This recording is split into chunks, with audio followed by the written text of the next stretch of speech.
നമസ്കാരം. ഡോക്ടർ ദിവ്യ എസ് അയ്യരുടെ ഒരു ഫേസ്ബുക്ക് കുറിപ്പും പിന്നാലെ ചാനലിന് കൊടുത്തൊരു പ്രതികരണവും പുറത്തു വന്നിട്ടുണ്ട്. നാട് കേൾക്കേണ്ടതാണ്.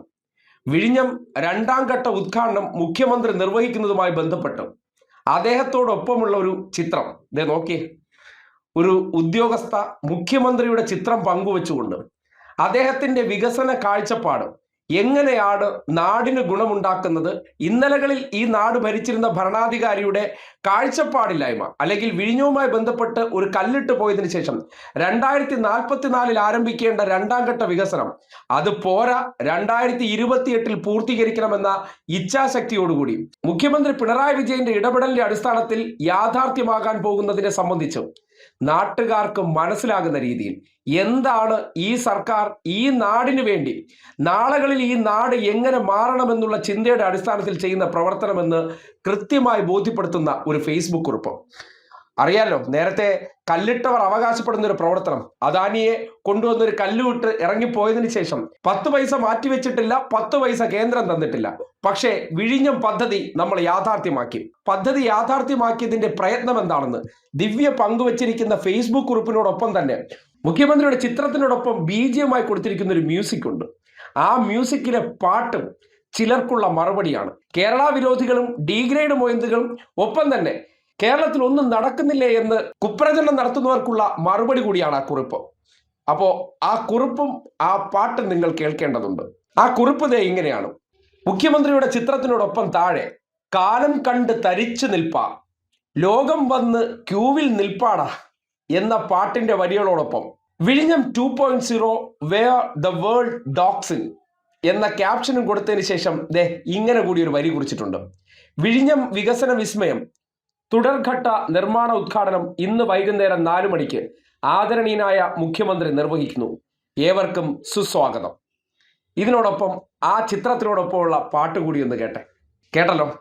ഈ സർക്കാർ ചെയ്യുന്ന വികസന പ്രവർത്തനങ്ങൾ അത് അടുത്ത് നിന്ന് കണ്ട് മനസ്സിലാക്കുന്ന ഒരു IAS ഉദ്യോഗസ്ഥ തന്നെ മുഖ്യമന്ത്രിയുടെ ആ പ്രവർത്തനത്തിന് ഒപ്പം നിന്ന് അദ്ദേഹത്തിന്റെ ആ പ്രവർത്തനങ്ങൾ ഈ നാടിനു വേണ്ടിയുള്ളതാണെന്നും അതുണ്ടാക്കുന്ന മാറ്റങ്ങളെ തിരിച്ചറിഞ്ഞുകൊണ്ട് അദ്ദേഹത്തിന്റെ പ്രവർത്തനങ്ങൾക്ക് പൂർണ്ണ പിന്തുണ കൊടുക്കുകയും അത് സമൂഹത്തോട് പറയുകയും ചെയ്യുന്ന വലിയൊരു ഉത്തരവാദിത്വം ദിവ്യ കാണിക്കുന്നുണ്ട്. അതിൽ സമൂഹത്തിലെ പല പിണറായി വിരുദ്ധർക്കും സർക്കാർ വിരുദ്ധർക്കെല്ലാം വല്ലാത്ത ചൊറിച്ചിലുമുണ്ട്.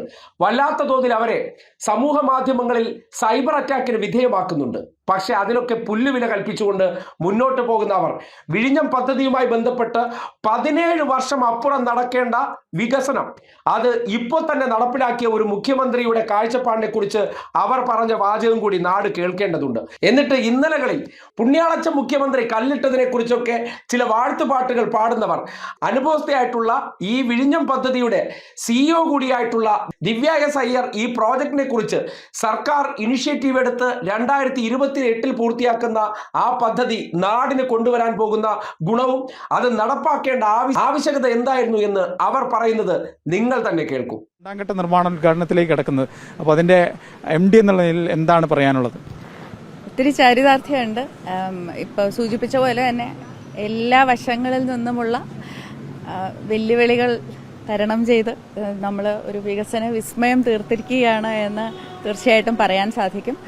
നമുക്കെല്ലാവർക്കും അറിയാവുന്നതുപോലെ ഇപ്പോൾ 1 വർഷം കഴിഞ്ഞിട്ടേ ഉള്ളൂ നമ്മൾ വിഴിഞ്ഞം തുറമുഖം നാടിന് സമർപ്പിച്ച് അത് വാണിജ്യ അടിസ്ഥാനത്തിൽ നമ്മൾ പ്രവർത്തനം ആരംഭിച്ച് അതിനോടകം തന്നെ നമ്മുടെ പ്രതീക്ഷിതമായിട്ടുള്ള ലക്ഷ്യങ്ങൾ കടന്നുകൊണ്ട് മുന്നോട്ട് പോകാനായിട്ട് നമുക്ക് നമ്മുടെ വളരെ മികവാർന്ന പ്രവർത്തനത്തിലൂടെ സാധിച്ചിട്ടുണ്ട്. അപ്പോൾ 1.5 മില്യൺ TUs ആണ് ഇപ്പോൾ നമ്മൾ എത്തി നിൽക്കുന്ന ഒരു ലക്ഷ്യം എന്നുള്ളത്. അപ്പോൾ ആദ്യ വർഷത്തിൽ നമ്മൾ 1 മില്യൺ TUs ആണ് ശരിക്കും ലക്ഷ്യം വെച്ചിരുന്നത്. അപ്പോൾ അതിൻ്റെ ഒരു പകുതിയും കൂടെ നമുക്ക് ഇതിനോടകം കൈവരിക്കാനായിട്ട് സാധിച്ചിട്ടുണ്ട്. അപ്പോൾ ഇനി അടുത്ത ഘട്ട നിർമ്മാണത്തിലേക്ക് നമ്മൾ കടക്കുകയാണ്.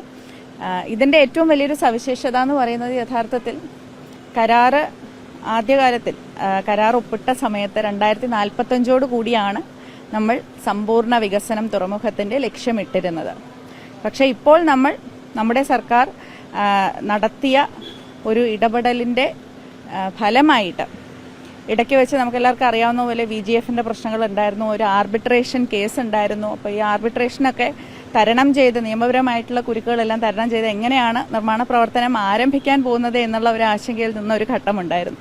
അപ്പോൾ അവിടെ നിന്നും മാറിക്കൊണ്ട് ആദ്യഘട്ട നിർമ്മാണം നമ്മൾ പൂർത്തിയാക്കി ഇനി അടുത്ത ഘട്ടങ്ങൾ 2, 3, 4 ഘട്ടങ്ങളാണ് നമ്മൾ കരാറിൽ ആവിഷ്കരിച്ചിരിക്കുന്നത്. അപ്പോൾ ഈ 2, 3, 4 ഘട്ടങ്ങൾ 2045 കൂടി പൂർത്തിയാകാമെന്ന് പറയുമ്പോൾ അതൊരു വിദൂര സ്വപ്നമായിട്ട് വീണ്ടും നിൽക്കുകയാണ്. ഇപ്പോൾ സമുദ്രാധിഷ്ഠിത ചരക്ക് നീക്കത്തിൽ ആ ഒരു വാണിജ്യ അടിസ്ഥാനത്തിൽ നമ്മളൊരു മാരിടൈം ട്രേഡ് എന്ന ആഗോള വ്യവസ്ഥയിൽ നോക്കുമ്പോൾ ഇപ്പോഴുള്ള നമ്മുടെ സാധ്യതകൾ എന്ന് പറയുന്നത് അമൂല്യമാണ്. അപ്പോൾ ആ അവസരം നമ്മൾ കളയാൻ പാടില്ല എന്നുള്ളത് മനസ്സിലാക്കിക്കൊണ്ടാണ് യഥാർത്ഥത്തിൽ 2045 പൂർത്തീകരിക്കേണ്ടിയിരുന്ന വികസന പ്രവർത്തികൾ ഇപ്പോൾ പുതിയ നമ്മുടെ സപ്ലിമെന്ററി കരാർ അനുസരിച്ച് 2028 നമ്മൾ പൂർത്തീകരിക്കും. നമ്മൾ ഈ പദ്ധതിയായിട്ട് വരുമ്പോൾ ആദ്യഘട്ട ഉദ്ഘാടനമൊക്കെ നടത്തുമ്പോൾ പ്രതിപക്ഷമൊക്കെ പറഞ്ഞിരുന്നത് ഇത് അടുത്തൊന്നും നടക്കാൻ പോകുന്നില്ല, സർക്കാരിന്റെ വെറും PR ആണ്, പ്രദർശനമാണെന്നൊക്കെ. പക്ഷെ അതൊക്കെ മറികടന്നുകൊണ്ടാണ് വരുന്നത് അല്ലേ? അതെ, തീർച്ചയായിട്ടും. കേട്ടല്ലോ, വിഴിഞ്ഞം വെറും ഒരു കല്ല് മാത്രമായിരുന്നു. കല്ലിട്ടാൽ കപ്പലോടില്ലല്ലോ.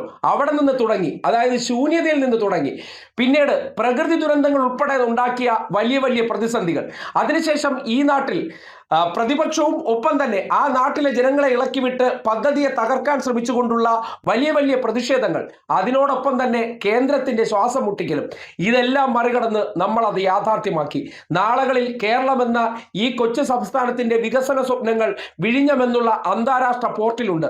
അത് 17 വർഷങ്ങൾക്കപ്പുറം നടത്തുന്ന വികസന പദ്ധതികൾ കൊണ്ടുണ്ടാക്കാവുന്ന വലിയ വലിയ നഷ്ടങ്ങൾ അതുണ്ടാകാൻ പാടില്ല.